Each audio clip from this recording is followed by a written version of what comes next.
Madam Speaker, I rise today in support of the Comprehensive Debt Collection Improvement Act, which includes my bill, and I thank the chairwoman for that, the Ending Debt Collection Harassment Act. Like many, my mother took pride in paying her bills and paying them on time. But after several life-disruptive events, the death of an immediate family member, a layoff, and a mandatory surgery, there came a point where she could no longer afford it. No matter how hard she worked, we owed everyone, the utility company, the landlord, the bank, and we were frequently harassed by debt collectors. Our story is the story of millions of families. Due to poverty wages, a lack of affordable health care, the absence of paid leave, and other policy failures, which push working people to the margins, millions of people in America are forced to take on significant debt to survive. This is especially true during times of crisis, and debt collectors prey on that reality. They are making record profits during a pandemic using aggressive tactics to scare and to exploit people. Consumer complaints of shaming tactics, of intimidation, of harassment, especially from our elders, continue to rise year after year. This bill provides the needed protection from mistreatment and harassment. I urge my colleagues to vote yes. Thank you, and I yield.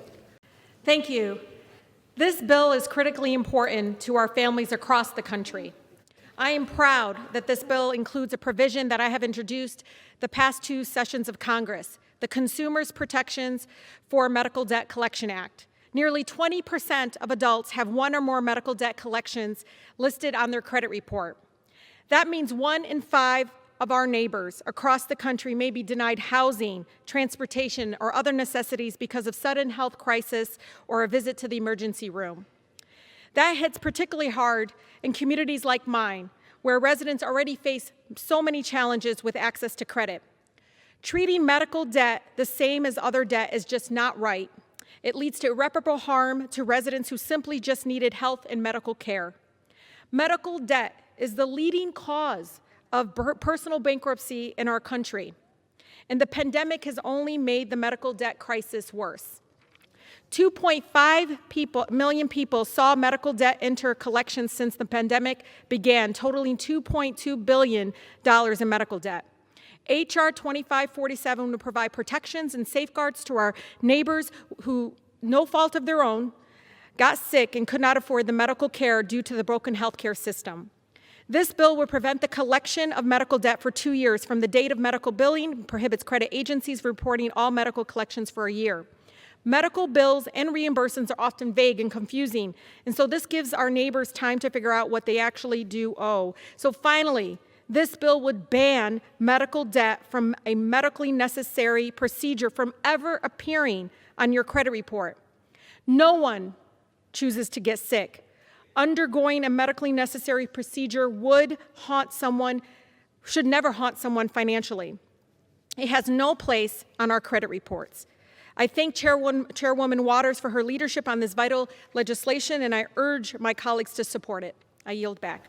Thank you, Mr. Speaker, and thank you, Chairman Waters, for you and the committee's leadership on this bill. St. Louis and I rise today in support of the Comprehensive Debt Collection Improvement Act, critical legislation that would enhance debt collection protections for consumers, students, service members, and small businesses. This pandemic has devastated Black and brown communities like mine in St. Louis.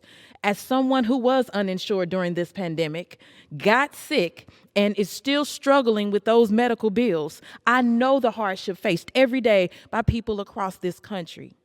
My amendment to this bill would require the Consumer Financial Protection Bureau to present a report to Congress that analyzes debt collection practices using consumer complaint data.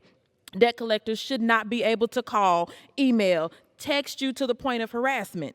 Your medical debt should not be reported on your credit, especially in the wake of a global pandemic. The CFPB has an obligation to protect our seniors, protect our frontline workers, protect our service workers, and protect our families by developing tools to combat predatory debt collection practices. Thank you, and I yield back. Thank you, Mr. Speaker, and thank you, Chairwoman. 80% of Americans have debt, and we punish people for it. But the shame should actually be on policies that incentivize debt and predatory behavior in debt collection. The lack of protections in place for borrowers is a reflection of those harmful policies. Debt collectors today can use virtually any means available to harass borrowers, even in the middle of a global pandemic that has taken nearly 600,000 American lives, increased unemployment, and left millions unsure of how they'll put food on the table. Debt collectors can call you, email you, text you, and even contact you on social media. My amendment will help rein in this endless harassment by prohibiting collectors from contacting borrowers on social media without explicit permission.